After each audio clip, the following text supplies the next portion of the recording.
Horace December 25 കന്യകയിൽ നിന്ന് ജനിക്കുകയും കുരിശിൽ മരിച്ച് 3-ാം ദിവസം ഉയർത്തെഴുന്നേൽക്കുകയും ചെയ്തു എന്ന് പറയപ്പെടുന്ന ഈജിപ്ഷ്യൻ ദേവനായ ഹോറസിനെ കുറിച്ചിട്ടാണ് നമ്മുടെ ഇന്നത്തെ വീഡിയോ. യുക്തിവാദി സർക്കിളുകളിൽ പ്രചരിക്കുന്ന ഇത്തരം അവകാശവാദങ്ങൾക്ക് നമ്മൾ ഇന്ന് മറുപടി നൽകുകയാണ്. ആദ്യം തന്നെ എന്തൊക്കെ വാദഗതികളാണ് ഇവർ അവതരിപ്പിക്കുന്നത് എന്ന് നമുക്കൊന്ന് കേൾക്കാം. ഹോറസ് ജനിച്ചത് ഡിസംബർ 25, യേശു ജനിച്ചതും ഡിസംബർ 25. ഹോറസ് ജനിച്ചത് കന്യകയായ ഐസിസ് എന്ന സ്ത്രീയിൽ, യേശു ജനിച്ചത് കന്യകയായ മറിയത്തിൽ. ഹോറസിന്റെ ജന്മസമയത്ത് 3 പണ്ഡിതന്മാർ കിഴക്ക് നിന്നും വന്നു. യേശുവിനും അതേ അനുഭവം. ഹോറസിന് 12 ശിഷ്യന്മാർ, യേശുവിനും 12 ശിഷ്യന്മാർ. ടൈഫോൺ എന്ന രാജാവിനെ പേടിച്ച് ഹോറസിനെ ഈജിപ്തിലേക്ക് കടത്തിയ പോലെ യേശുവിനെയും ഈജിപ്തിലേക്ക് കടത്തി. ഹോറസിന്റെ പഠനം ദേവാലയത്തിൽ, യേശുവിന്റെ പഠനവും ദേവാലയത്തിൽ. ഹോറസിനെ 30-ാം വയസ്സിൽ ജ്ഞാനസ്നാനം ചെയ്യിച്ചു, യേശുവിനെയും 30-ാം വയസ്സിൽ ജ്ഞാനസ്നാനം ചെയ്യിച്ചു. ഹോറസ് വെള്ളത്തിന് മുകളിലൂടെ നടന്ന് അത്ഭുതങ്ങൾ പ്രവർത്തിച്ചു, യേശുവും അതേ അത്ഭുതങ്ങൾ പ്രവർത്തിച്ചു. ഹോറസ് എൽ അസറസിനെ മരണത്തിൽ നിന്നും ഉയർത്തെഴുന്നേൽപ്പിച്ചു, യേശു ലാസറസിനെയും മരണത്തിൽ നിന്നും ഉയർത്തെഴുന്നേൽപ്പിച്ചു. ഹോറസിനെ കുരിശിലേറ്റി, യേശുവിനെയും കുരിശിലേറ്റി. ഹോറസ് 3-ാം ദിവസം കല്ലറയിൽ നിന്നും ഉയർത്തെഴുന്നേറ്റു, യേശുവും 3-ാം ദിവസം കല്ലറിൽ നിന്നും ഉയർത്തെഴുന്നേറ്റു. ഹോറസ് ജനിച്ചത് ഡിസംബർ 25, യേശു ജനിച്ചതും ഡിസംബർ 25. ഈ അവകാശവാദങ്ങൾക്ക് മറുപടി കൊടുക്കുന്നതിന് മുൻപ് നമ്മൾ സാധാരണ ചെയ്യുന്നത് പോലെ ഹോറസിനെ നമുക്ക് ആദ്യം ഒന്ന് പരിചയപ്പെടാം. പുരാതന ഈജിപ്ഷ്യൻ പുരാണങ്ങളിലെ ഏറ്റവും പ്രധാനപ്പെട്ട ദൈവങ്ങളിൽ ഒരാളാണ് ഹോറസ്. ഒസീരിസിന്റെയും ഈസിസിന്റെയും മകനായ അദ്ദേഹം ആകാശത്തിന്റെയും രാജാധികാരത്തിന്റെയും സംരക്ഷണത്തിന്റെയും ദൈവമായാണ് അറിയപ്പെടുന്നത്. സാധാരണഗതിയിൽ ഒരു ഫാൽക്കൺ തലയുള്ള ഒരു മനുഷ്യരൂപത്തിലാണ് ഹോറസിനെ ചിത്രീകരിക്കാറ്. അദ്ദേഹത്തിന്റെ വലത് കണ്ണ് സൂര്യനെയും ഇടത് കണ്ണ് ചന്ദ്രനെയും പ്രതിനിധീകരിക്കുന്നുവെന്നാണ് ഈജിപ്ഷ്യൻ വിശ്വാസം. ഹോറസ് സൂര്യദേവനായ റായുമായി ആഴത്തിൽ ബന്ധപ്പെട്ടിരിക്കുന്ന ഒരു ദൈവമാണ്. പല കാലഘട്ടങ്ങളിലും ഇവർ രണ്ടുപേരും ചേർന്ന് റാ ഹൊരാക്തി എന്ന സങ്കല്പമായും മാറാറുണ്ട്. ഇതിനർത്ഥം ചക്രവാളങ്ങളുടെ നാഥനായ സൂര്യൻ എന്നാണ്. ഉദിച്ചുയരുന്ന സൂര്യന്റെ പ്രഭയായും പ്രപഞ്ചത്തിന്റെ ക്രമം നിലനിർത്തുന്ന ശക്തിയായും ഈജിപ്തുകാർ ഹോറസിനെ ആരാധിച്ചു പോന്നു. ഫറവോമാരുടെ പ്രധാന സംരക്ഷകനായിരുന്ന ഹോറസിനെ ഭൂമിയിൽ ജീവിച്ചിരിക്കുന്ന ഫറവോയുടെ തന്നെ ദൈവിക പ്രതിരൂപമായാണ് അവർ കണക്കാക്കിയിരുന്നത്. ജെറാൾഡ് മാസി എന്ന ഒരു അമച്ചർ സ്കോളറാണ് ഈ ഹോറസിനെ ക്രിസ്തുമായി ബന്ധപ്പെടുത്തിക്കൊണ്ടുള്ള കോൺസ്പിറസി തിയറികളുടെ ഉപജ്ഞാതാവ്. അദ്ദേഹത്തിന്റെ കണ്ടെത്തലുകളെ നമുക്ക് പ്രധാനമായിട്ടും 3 തരംതിരിക്കാം. 1. പുരാതന ഈജിപ്ഷ്യൻ സോഴ്സുകളെ ദുർവ്യാഖ്യാനം ചെയ്തത്. 2. പ്ലൂട്ടാർക്ക് പോലെയുള്ള ഗ്രീക്ക് സോഴ്സുകളെ ദുർവ്യാഖ്യാനം ചെയ്തത്. 3. സ്വന്തമായി കെട്ടിച്ചമച്ച കഥകൾ. ചരിത്രപരമായോ പുരാവസ്തുപരമായോ യാതൊരു തെളിവുകളുമില്ലെങ്കിലും ജെറാൾഡ് മസി സ്വന്തമായി നിർമ്മിച്ചെടുത്ത ചില കഥകൾ. നമുക്ക് ഈ സോഴ്സുകളെ കുറിച്ച് കുറച്ചുകൂടി ആഴത്തിൽ മനസ്സിലാക്കാം. പുരാതന ഈജിപ്ഷ്യൻ സോഴ്സുകൾ എന്ന് പറയുമ്പോൾ പ്രധാനമായും ഇവയാണ്. 1. ഈ പിരമിഡ് ടെക്സ്റ്റുകൾ. 2. കോഫിൻ ടെക്സ്റ്റുകൾ. 3. Book of the dead. പിന്നെ മെറ്റർനിച്ച് സ്റ്റീല. ഇതൊക്കെ ചരിത്രത്തിലെ വിവിധ കാലഘട്ടങ്ങളിൽ ആയിട്ട് വരുന്ന ചരിത്രരേഖകളാണ്. അതായത് BC 3000 മുതൽ BC 1-ാം നൂറ്റാണ്ട് വരെയുള്ള നീണ്ട കാലഘട്ടത്തിനുള്ളിൽ നിന്നുള്ള വിവിധങ്ങളായിട്ടുള്ള ചരിത്രരേഖകളാണ് ഇവയെല്ലാം. ഓരോ കാലഘട്ടത്തിലെയും സങ്കല്പങ്ങൾ വ്യത്യസ്തമായിരിക്കുമെന്ന് മാത്രമല്ല, ടോളമി രാജവംശം ഭരിച്ചിരുന്ന ഈജിപ്ത് പിന്നീട് ഗ്രീക്ക് സാമ്രാജ്യത്തിന്റെ ഭാഗമായിരുന്നു എന്ന് നമുക്കറിയാം. അതുകൊണ്ട് ഈ കാലഘട്ടത്തിൽ നിന്നുള്ള രേഖകളിൽ ശക്തമായ ഗ്രീക്ക് സ്വാധീനം ഉണ്ടാകാനുള്ള വലിയ സാധ്യതയുണ്ട്.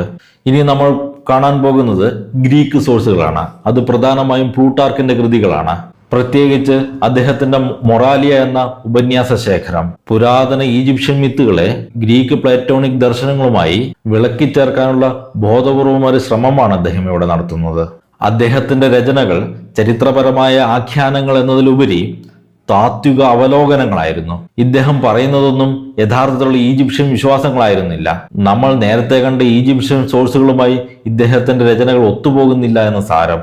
ഉദാഹരണത്തിന്, യഥാർത്ഥ ഈജിപ്ഷ്യൻ രേഖകളായിട്ടുള്ള പിരമിഡ് ടെക്സ്റ്റുകളിൽ ഹോറസിന്റെ ജനനം വളരെ ലളിതമായിട്ട് പ്രതിപാദിക്കുമ്പോൾ പ്ലൂട്ടാർക്ക് അതിന് ജ്യോതിശാസ്ത്രപരമായ അർത്ഥതലങ്ങളിലുള്ള വ്യാഖ്യാനങ്ങൾ നൽകുന്നു. അലക്സാണ്ടർ ചക്രവർത്തിയുടെ ജനനത്തെ ഇദ്ദേഹം ദൈവികമായി വ്യാഖ്യാനിക്കുന്നതും ഇതേ ശൈലിയിലാണ്. ചുരുക്കത്തിൽ പ്ലൂട്ടാർക്കിന്റെ വിവരണങ്ങൾ പുരാതന ഈജിപ്ഷ്യൻ വിശ്വാസങ്ങളെക്കാൾ കൂടുതലായി അദ്ദേഹത്തിന്റെ സ്വന്തം ആത്മീയ ധാർമ്മിക വീക്ഷണങ്ങളെയാണ് പ്രതിഫലിപ്പിക്കുന്നത്. യേശുക്രിസ്തു എന്ന ഒരാൾ ജീവിച്ചിരുന്നില്ല എന്ന് സ്ഥാപിക്കാൻ പല മിത്തിസ്റ്റുകളും ഉയർത്തുന്ന ഒരു പ്രധാന വാദമാണ് കന്യകാജനനം. ഇതിനെ സാധൂകരിക്കാനായിട്ടാണ് ഒരു സപ്പോർട്ടിംഗ് ആർഗ്യുമെന്റ് ആയിട്ട് ഹോറസോ മിത്രാസോ ഒക്കെ കന്യകയിൽ നിന്ന് ജനിച്ചു എന്ന വ്യാജവാദവുമായിട്ട് ഇവർ രംഗത്ത് വരുന്നത്. എന്നാൽ ഒരു ഏൻഷ്യൻ മിത്തുകളിൽ പോലും യേശുവിൻ്റെതിന് സമാനമായിട്ടുള്ള ഒരു കന്യകാജനനം നിങ്ങൾക്ക് കാണാൻ സാധിക്കില്ല. ചരിത്രത്തിൽ പക്ഷേ യേശുവിനെ കൂടാതെ വേണമെങ്കിൽ കന്യകാജനനം എന്ന് വ്യാഖ്യാനിക്കാവുന്ന ഒരു കഥയുണ്ട് എന്നത് സത്യമാണ്. പക്ഷേ ഇവിടെയാണ് രസകരമായ ഒരു വൈരുദ്ധ്യം നിലനിൽക്കുന്നത്. ഇതേതെങ്കിലും മിത്തിക്കൽ ക്യാരക്ടറിനെ കുറിച്ചിട്ടല്ല ഈ കഥ, മറിച്ച് യഥാർത്ഥ ചരിത്ര പുരുഷനായ അലക്സാണ്ടർ ചക്രവർത്തിയെ കുറിച്ചിട്ടാണ്. അലക്സാണ്ടറിന്റെ ഈ കന്യകാജനനം വിവരിക്കുന്നത് മറ്റാരുമല്ല, നമ്മുടെ പ്ലൂട്ടാർക്ക് തന്നെയാണ്. ചരിത്രം കൃത്യമായി രേഖപ്പെടുത്തുക എന്നതിലുപരി തൻ്റെ ധാർമ്മിക ബോധ്യങ്ങൾ തെളിയിക്കാനായിട്ട് പറയുന്ന കാര്യങ്ങളിൽ തൻ്റെ ഭാവന കലർത്തുക എന്നുള്ളത് പ്ലൂട്ടാർക്കിൻ്റെ ഒരു സ്ഥിരം ശൈലിയായിരുന്നു.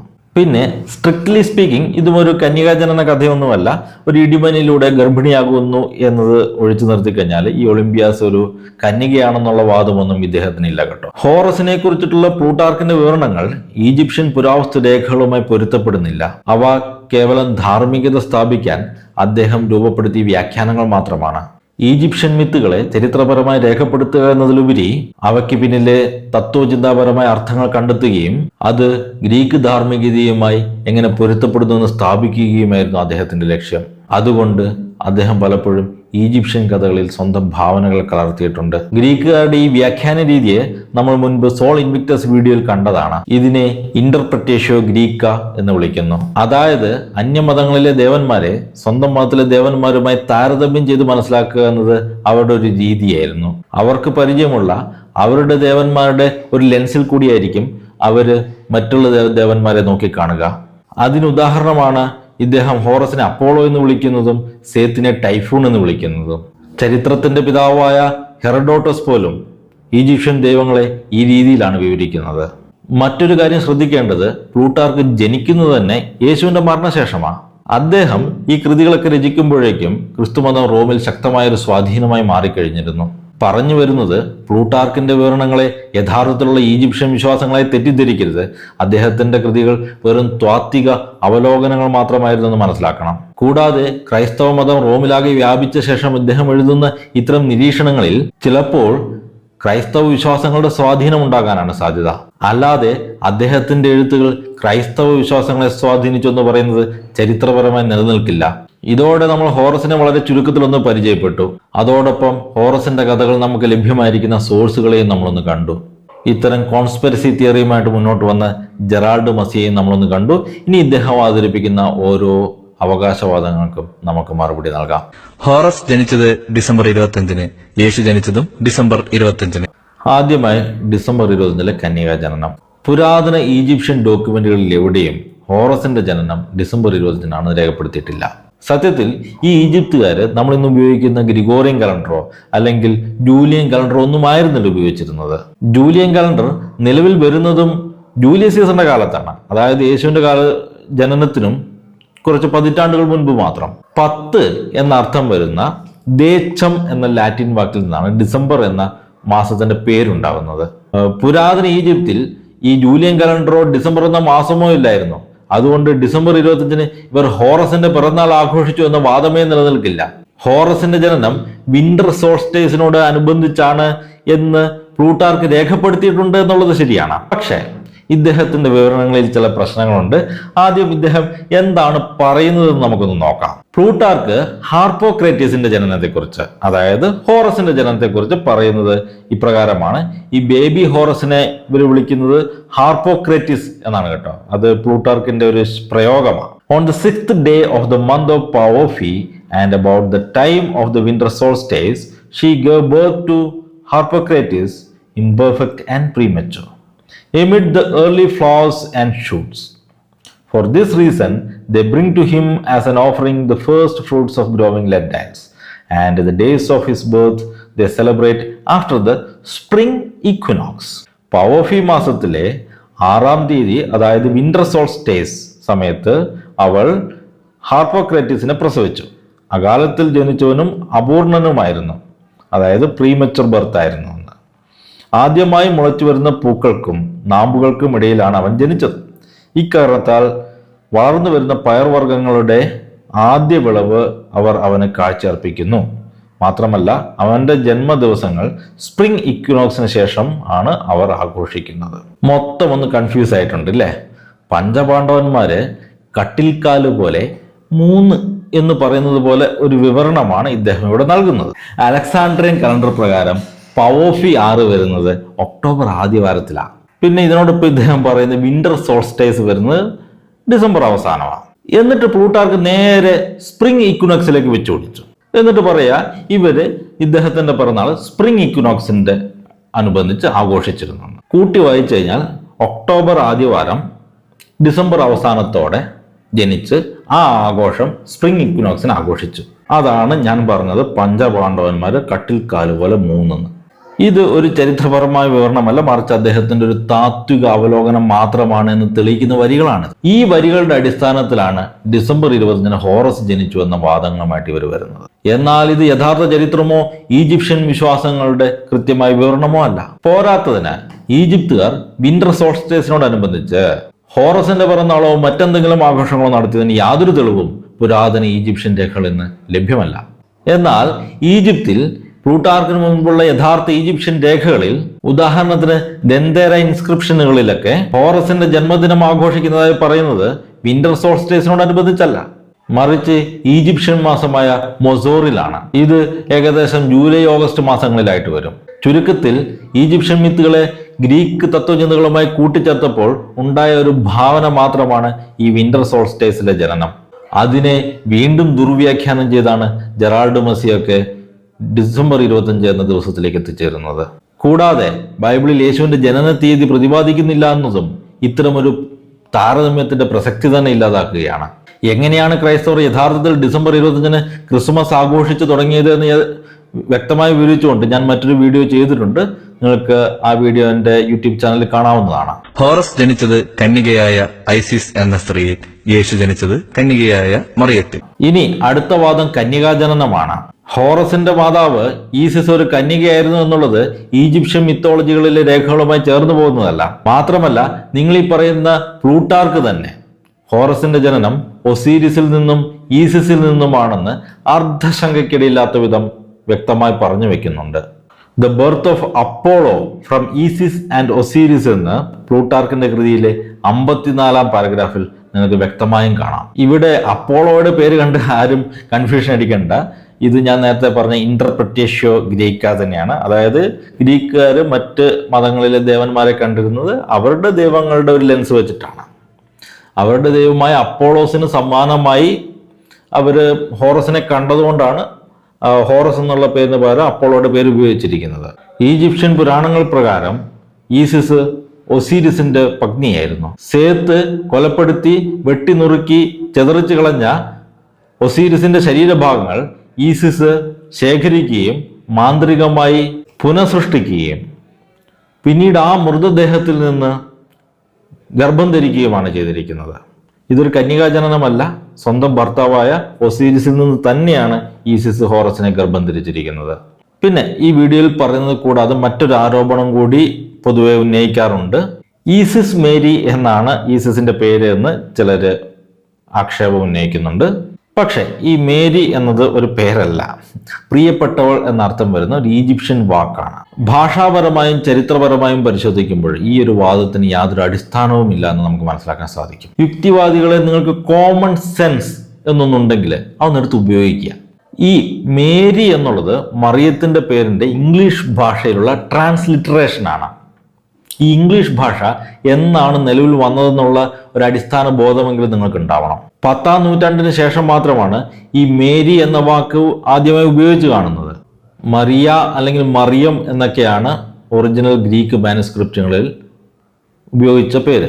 ഇത് പഴയ ഹീബ്രുവിലെ മിറിയാം എന്ന പേരിന്റെ പുതിയ വേർഷനാണ്. പണ്ട് ഈജിപ്തുകാർ ഉപയോഗിച്ചിരുന്ന പ്രിയപ്പെട്ടവൾ എന്നർത്ഥം വരുന്ന ഒരു വാക്കിന് 10-ാം നൂറ്റാണ്ടിന് ശേഷം നിലവിൽ വന്ന മേരി എന്ന വാക്കുമായിട്ടുള്ള ഒരു സാമ്യം 1-ാം നൂറ്റാണ്ടിലെ ഗ്രന്ഥകാരന്മാരെ സ്വാധീനിച്ചു എന്ന് പറയുന്നത് പമ്പര വിഡ്ഢിത്തരമാണ്. പുരാതന ഈജിപ്ഷ്യൻ ഭാഷകളിൽ മേരി എന്നത് ഒരു പേരല്ല, മറിച്ച് പ്രിയപ്പെട്ടവൾ എന്ന അർത്ഥം വരുന്ന ഒരു നാമവിശേഷണം, അഡ്ജക്റ്റീവാണ്. ഇതൊരു സാധാരണ വാക്കായിരുന്നത് കൊണ്ട് തന്നെ ഏതൊരു ദൈവത്തിന്റെയോ അല്ലെങ്കിൽ സാധാരണ ഏതൊരു ആളുടെയും പേരിന്റെ കൂടെ ഈ ഒരു വാക്ക് ഉപയോഗിക്കാം, പ്രിയപ്പെട്ടവനായ ഇന്നയാൾ എന്ന അർത്ഥത്തിൽ. ഉദാഹരണത്തിന് മെരി അമുൻ, അമുൻ ദൈവത്തിൻ്റെ പ്രിയപ്പെട്ടവൻ. മെരി റാ, റാ ദൈവത്തിന് പ്രിയപ്പെട്ടവൻ. സെറ്റി മെരി എൻ പഥാ, പഥാ ദൈവത്തിന് പ്രിയപ്പെട്ടവനായ സെറ്റി. ഈസിസ് മെറി എന്ന് ഉപയോഗിച്ചിരിക്കുന്നത് പ്രിയപ്പെട്ടവളായ ഈസിസ് എന്ന അർത്ഥത്തിലാണ്. അത് ഈസിസിന്റെ പേരാണ് എന്നുള്ള വാദം നിങ്ങളുടെ ബൗദ്ധിക പാപ്പരത്വമാണ്. ഇനി കിഴക്ക് നിന്ന് 3 പണ്ഡിതന്മാരെ രാജാക്കന്മാർ വന്നു എന്ന് പറയുന്നത് മാഗിയോസ് എന്നൊരു വിഭാഗം വരുന്നതായി പറയുന്നുണ്ട്. ഹോറസിന്റെ ജന്മസമയത്ത് 3 പണ്ഡിതന്മാർ കിഴക്ക് നിന്നും വന്നു. യേശുവിനും അതേ അനുഭവം. അവർ എത്ര പേരുണ്ട്, അത് 3 പേര് എന്നൊന്നും ബൈബിളിൽ പറയുന്നില്ല. മാഗിയോസ് എന്നറിയപ്പെടുന്ന ഒരു വിഭാഗം കിഴക്ക് നിന്നും യേശുവിനെ കാണാൻ വന്നെന്നും അവര് പൊന്ന്, മിറ, കുന്തിരിക്കം ഇത് 3ഉം യേശുവിന് സമ്മാനമായി നൽകി എന്നുമാണ് പറഞ്ഞിരിക്കുന്നത്. അതുപോലെ ഹോറസ് ജനിച്ചപ്പോഴും 3 പണ്ഡിതന്മാരോ രാജാക്കന്മാരോ വന്നതായിട്ടൊന്നും ഒരു ഈജിപ്ഷ്യൻ ഡോക്യുമെന്റിലോ പ്ലൂട്ടാർക്കിന്റെ കൃതികളിലോ ഏതെങ്കിലും ഗ്രീക്ക് സോഴ്സുകളിലോ ഒന്നും പറഞ്ഞിട്ടില്ല. ഇത് പൂർണ്ണമായും ഒരു ആധുനിക നിർമ്മിതിയാണ്. ശൈത്യകാലത്ത് ആകാശത്ത് കാണുന്ന ഒറിയൻ നക്ഷത്ര സമൂഹങ്ങളിലെ 3 തിളക്കമുള്ള നക്ഷത്രങ്ങളെ 3 രാജാക്കന്മാരായി വ്യാഖ്യാനിച്ചുകൊണ്ടുള്ള ഒരു ഉഡായിപ്പ് മാത്രമായത്. എവിടെ നോക്കിയിട്ട് ഇവർ പറയുന്നത്? ആകാശത്ത് നോക്കിയിട്ട്. പക്ഷെ എവിടെയാണ് ഇവർ നോക്കേണ്ടിയിരുന്നത്? ചരിത്രരേഖകളിലേക്ക്. ഈജിപ്ഷ്യൻ രേഖകളിൽ അങ്ങനെ പറയുന്നുണ്ടോ? ഇല്ല. പ്ലൂട്ടാർക്ക് ഇതിനെക്കുറിച്ച് കേട്ടിട്ടേ ഇല്ല. ഏതെങ്കിലും ഗ്രീക്ക് സോഴ്സുകളിൽ അങ്ങനെ പറയുന്നുണ്ടോ? ഇല്ല. ഈജിപ്തുകാർ അങ്ങനെ വിശ്വസിച്ചിരുന്നോ? ഇല്ല. ശ്രദ്ധിക്കുക, ഇത് ഈജിപ്ഷ്യൻ സോഴ്സുകളിലോ മറ്റ് ഗ്രീക്ക് സോഴ്സുകളിലോ ഒന്നും ഉണ്ടായിരുന്ന ഒരു വിവരണമേ അല്ല. ചുമ്മാ വായും പൊളിച്ച് ആകാശത്തിലേക്ക് നോക്കി അവിടെ 3 കിങ്സ് എന്ന് വിളിക്കപ്പെടുന്ന നക്ഷത്രങ്ങളുണ്ടെന്നും ആ നക്ഷത്രങ്ങൾ സൂര്യനിലേക്ക് പോയിന്റ് ചെയ്യുന്നെന്നും തട്ടിവിടുക. ഇതാണ് ഹോറസിനെ കാണാമെന്ന 3 രാജാക്കന്മാർ. ഇനി ഈ സൂര്യനെ സൂചിപ്പിക്കുന്ന ഇംഗ്ലീഷ് വാക്ക് SUN സൺ എന്നാണ്. അതുപോലെ തന്നെ മകൻ എന്നുള്ള ഇംഗ്ലീഷ് വാക്ക് SON സൺ ആണ്. ഈ വാക്കുകൾ തമ്മിൽ കേൾക്കുമ്പോൾ ഇംഗ്ലീഷിൽ ഒരു സെമിനാരിറ്റി ഉണ്ട്. അതുകൊണ്ട് സൂര്യദേവൻ sun god, SUN sun god ആണ് SON of son of god. അത് സൺ ഗോഡും സൺ ഓഫ് ഗോഡും രണ്ടും ഒന്നാണെന്ന് സ്ഥാപിക്കാനായിട്ട് ഇവർ ഈ സാമ്യം ആണ് ഉപയോഗിച്ചിരിക്കുന്നത്. ഇത് വളരെ ബാലിശവും അബദ്ധജടിലവുമായൊരു വാദമാണ് എന്നുള്ളത് ഞാൻ പ്രത്യേകിച്ച് പറയേണ്ട കാര്യമില്ല. പിന്നെ ഈ നക്ഷത്രങ്ങളെ 3 കിങ്സ് എന്ന് വിളിക്കുന്ന ഒരു ചരിത്രം നമ്മൾ പഴയകാല ചരിത്രത്തിൽ എവിടെയും കാണില്ല. അതൊരു മോഡേൺ യൂസേജ് ആണ് കേട്ടോ. ഇത് വെച്ചിട്ടാണ് ഇവർ വ്യാഖ്യാനിക്കുന്നത് പഴയ കാലത്ത് അവർ 3 രാജാക്കന്മാരായിട്ട് കണക്കാക്കിയത്. നമ്മൾ നേരത്തെ കണ്ടതുപോലെ 10ാം നൂറ്റാണ്ടിന് ശേഷം മാത്രം രൂപപ്പെട്ട മേരി എന്ന ഇംഗ്ലീഷ് വാക്കിന് പ്രാചീന ഈജിപ്ഷ്യൻ വാക്കായിട്ടുള്ള മേരി എന്ന വാക്കുമായിട്ടുള്ള സാമ്യം 1ാം നൂറ്റാണ്ടിലെ ക്രൈസ്തവ എഴുത്തുകാരെ സ്വാധീനിച്ചു എന്ന് പറയുന്ന പോലെ ഒരു പമ്പര വിഡ്ഢിത്തരം തന്നെയാണ് ഈ SUN-ഉം SON-ഉം തമ്മിലുള്ള ഇംഗ്ലീഷ് വാക്കുകളിൽ. അതായത് 10ാം നൂറ്റാണ്ടിന് ശേഷം വരുന്ന ഈ വാക്കുകളിലെ സാമ്യം 1ാം നൂറ്റാണ്ടിലെ സൺ ഓഫ് ഗോഡ് എന്ന പ്രയോഗത്തെ സ്വാധീനിച്ചു. അന്ന് സൺ ഓഫ് ഗോഡ് എന്നല്ലല്ലോ ദൈവപുത്രൻ എന്നുള്ളതിന് ഉപയോഗിക്കുന്ന വാക്ക്. അതൊരു ഇംഗ്ലീഷ് വാക്കല്ലേ. ഇതുപോലും ചിന്തിച്ച് മനസ്സിലാക്കാനുള്ള യുക്തിബോധമോ സയന്റിഫിക് ടെമ്പറോ ഇല്ലാത്തവന്മാരാണ് ഈ യുക്തിവാദികൾ എന്ന് പറയുന്നത്. ഹോറസിന് 12 ശിഷ്യന്മാർ, യേശുവിനും 12 ശിഷ്യന്മാർ. ഇനി അടുത്ത വാദം ഹോറസിന് 12 ശിഷ്യന്മാരുണ്ടായിരുന്നു എന്നുള്ളത്. ഈ ഒരു വാദം കംപ്ലീറ്റ്ലി ഫാബ്രിക്കേറ്റഡ് ആയിട്ടുള്ള യാതൊരു ചരിത്ര അടിത്തറയും ഇല്ലാത്ത ഒരു മോഡേൺ ലൈ ആണ്, ഒരു ആധുനിക നുണയാണ്. ഇവിടുത്തെ യഥാർത്ഥ മിത്തുകൾ എന്താണെന്ന് നമുക്കൊന്ന് കാണാം. ഷംസു ഹെറു എന്ന പേരിൽ ഹോറസിനെ അനുഗമിക്കുന്ന ഒരു വിഭാഗത്തെക്കുറിച്ച് പുരാതന ഈജിപ്ഷ്യൻ ഡോക്യുമെന്റുകളിൽ പറയുന്നുണ്ട്. പക്ഷേ ഇവരുടെ എണ്ണം 12 ആണെന്നുള്ളത് ഒരിടത്തും പറയുന്നില്ല. ചിലയിടങ്ങളിൽ 4 എന്ന് കാണാം, മറ്റു ജനങ്ങളിൽ 12 എന്ന് കാണാം. പിന്നെ യുദ്ധമുഖങ്ങളിലേക്കൊക്കെ വരുമ്പോൾ ഒരു വലിയ സൈന്യമായിട്ടും ഇവരെ ചിത്രീകരിക്കാറുണ്ട്. ഈ 12 എന്നുള്ള സംഖ്യയിലേക്ക് എത്തിച്ചേരാണ്ട് ഈ നിരീശ്വരവാദികൾ വളരെ ഡെസ്പറേറ്റ് ആയിട്ടുള്ള അറ്റംപ്റ്റുകളാണ് നടത്തുന്നത്. ഉദാഹരണത്തിന് ബുക്ക് ഓഫ് ഗേറ്റ്സ് എന്ന് പറയുന്ന ഒരു രേഖയിൽ രാത്രിയുടെ 12 മണിക്കൂറുകളെ കാവൽ നിൽക്കുന്ന 12 ദൈവങ്ങളെ കുറിച്ച് പറയുന്നു. കൂടാതെ ചിലയിടങ്ങളിൽ ഹോറസിനെ സഹായിക്കുന്ന 12 ഹാർപ്പൂണേഴ്സ്, കുന്തമേറുകാര്, അവരെ കുറിച്ച് പറയുന്നുണ്ട്. പക്ഷെ ഈ 12 എന്ന് പറയുന്ന സംഖ്യ ഫിക്സഡ് അല്ല കേട്ടോ, അത് മാറിക്കൊണ്ടിരിക്കും. മാത്രമല്ല ഇവരാരും ഹോറസിന്റെ ശിഷ്യന്മാരല്ല. ഈ ഒരു യാഥാർത്ഥ്യം മറച്ചു വെച്ചുകൊണ്ടാണ് ഈ നിരീശ്വരവാദികൾ വൈൽഡ് പാരലൽസ് ഇതുമായിട്ട് വരച്ച് യേശുവിന് 12 ശിഷ്യന്മാരുണ്ടായിരുന്നു, ഹോറസിന് 12 ശിഷ്യന്മാരുണ്ടായിരുന്നു എന്ന് സ്ഥാപിക്കാനായിട്ട് ശ്രമിക്കുന്നു. ടൈഫോൺ എന്ന രാജാവിനെ പേടിച്ച് ഹോറസിനെ ഈജിപ്തിലേക്ക് കടത്തിയ പോലെ യേശുവിനെയും ഈജിപ്തിലേക്ക് കടത്തി. ഇനി അടുത്ത വാദം, ടൈഫൂൺ എന്ന രാജാവിനെ ഭയന്ന് ഹോറസിന് ഈജിപ്തിലേക്ക് പലായനം ചെയ്യേണ്ടി വന്നു എന്നാണ്. ഈ വാദങ്ങളുടെ ചരിത്രപരമായ പശ്ചാത്തലം ഒന്ന് പരിശോധിക്കുകയാണെങ്കിൽ ഇത് ബൈബിളിലെ യേശുവിന്റെ ചരിത്രവുമായി സാമ്യം തോന്നിപ്പിക്കാൻ വേണ്ടി മിത്തുകളെ എന്തുമാത്രം വികലമാക്കാം എന്നതിന്റെ ഉദാഹരണമായിട്ട് നിങ്ങൾക്ക് മനസ്സിലാകും. ഈ മിത്തുകളിലെ യഥാർത്ഥ കഥകൾ എന്താണെന്ന് നമുക്കൊന്ന് നോക്കാം. പഴയ ഈജിപ്ഷ്യൻ രേഖകളിലൊന്നും നിങ്ങൾക്ക് ഈ ടൈഫൂണിനെ കാണാൻ പറ്റില്ല. ഈ ടൈഫൂൺ എന്ന പേര് ഉപയോഗിച്ചിരിക്കുന്നത് നമ്മുടെ പ്ലൂട്ടാർക്കാണ്. ഇദ്ദേഹം ഉദ്ദേശിക്കുന്നത് സേത്തിനെയാണ്. ഈ ടൈഫൂൺ എന്ന പേര് ഇദ്ദേഹം ഉപയോഗിക്കാൻ കാരണം നമ്മൾ കണ്ടു കഴിഞ്ഞു, ഇന്റർപ്രിറ്റേഷ്യ ഗ്രേക്ക. അതായത് ഗ്രീക്ക് സാഹിത്യങ്ങളിലുള്ള അവരുടെ ദൈവങ്ങളുടെ അതേ ലെൻസ് വെച്ചിട്ട് ഇവര് ഗ്രീക്ക് മിത്തോളജിയിലുള്ള ദൈവങ്ങളെ കാണുന്നു. അപ്പോൾ ഇവിടുത്തെ മഹാവില്ലനായിട്ടുള്ള ടൈഫൂൺ ആണ് ഈജിപ്ഷ്യൻ ദേവനായിട്ടുള്ള സേത്ത് എന്ന് ഇക്വേറ്റ് ചെയ്തുകൊണ്ടാണ് ഗ്രീക്ക് പേരായിട്ടുള്ള ടൈഫൂൺ എന്ന് സേത്തിനെ വിളിക്കുന്നത്. ഈ ടൈഫൂൺ ഗ്രീക്ക് മിത്തോളജിയിൽ കൊടുങ്കാറ്റിന്റെയും നാശത്തിന്റെയും ഒക്കെ ഒരു ദൈവമാണ്. അതുപോലെ സേത്ത് ഈജിപ്ഷ്യൻ മിത്തോളജിയിൽ മരുഭൂമിയുടെയും കൊടുങ്കാറ്റിന്റെയും അരാജകത്തിന്റെയും കേയോസിന്റെ ഒക്കെ ഒരു ദൈവമാണ്. എന്നാൽ ഈ അരാജകത്വം എന്ന് പറയുന്നത് പൂർണ്ണമായൊരു ദുഷ്ടതയല്ല കേട്ടോ. പ്രപഞ്ചത്തിന്റെ ക്രമം നിലനിൽക്കാൻ ആവശ്യമുള്ള ഒരു ശക്തിയായിട്ടാണ് ഈജിപ്തുകാർ ഇതിനെ കണ്ടത്. ആദ്യകാല ഈജിപ്ഷ്യൻ ചരിത്രത്തിൽ സേത്ത് ഒരു വില്ലനായിരുന്നില്ല. സൂര്യദേവനായ റായുടെ വഞ്ചിയിലിരുന്നു കൊണ്ട് അപ്പപ്പ് എന്ന സർപ്പത്തെ തോൽപ്പിക്കുന്ന പോരാളിയായിരുന്നു അദ്ദേഹം. എന്നാൽ പിൽക്കാലത്ത് പ്രത്യേകിച്ച് ഒസീരിസ് മിത്ത് പ്രചാരത്തിൽ വരുന്നതോടെ സെത്ത് തിന്മയുടെ പ്രതീകമായിട്ട് മാറുകയും ഗ്രീക്കുകാർ അദ്ദേഹത്തെ ടൈഫൂൺ എന്ന് വിളിക്കുകയും ചെയ്തു എന്നതാണ് യാഥാർത്ഥ്യം. ഈ സെത്ത് നമ്മുടെ ഹോറസിന്റെ അമ്മാവനാണ്. ചില കഥകളിൽ സഹോദരനായിട്ടും കാണുന്നുണ്ട്. ഇദ്ദേഹം ഹോറസിന്റെ പിതാവായ ഒസീരിസിനെ കൊലപ്പെടുത്തിയ ശേഷം ഈ സെത്തിൽ നിന്നും തന്റെ മകനെ രക്ഷിക്കാനാണ് ഐസിസ് ഹോറസിനെ ഒളിപ്പിച്ചു വളർത്തിയത്. ഈ സെത്തിനെ ഒരു മനുഷ്യ രാജാവായിട്ട് ചിത്രീകരിക്കുന്നത് ഹെറോദോസ് രാജാവുമായിട്ടുള്ള ഒരു സാമ്യം വരുത്തി തീർക്കേണ്ടിട്ടുള്ള ബോധപൂർവമായ ശ്രമം മാത്രമാണ്. പക്ഷേ ഈ ഹെറോദോസ് രാജാവ് ചരിത്ര പുരുഷനാണ് എന്നുള്ള കാര്യത്തിൽ ആർക്കും യാതൊരു സംശയം ഉണ്ടാകാൻ വഴിയില്ല. പിന്നെ ഇദ്ദേഹം പറയുന്നത് ഹോറസിനെ ഈജിപ്തിലേക്ക് നാട് കടത്തിയെന്നാണ്.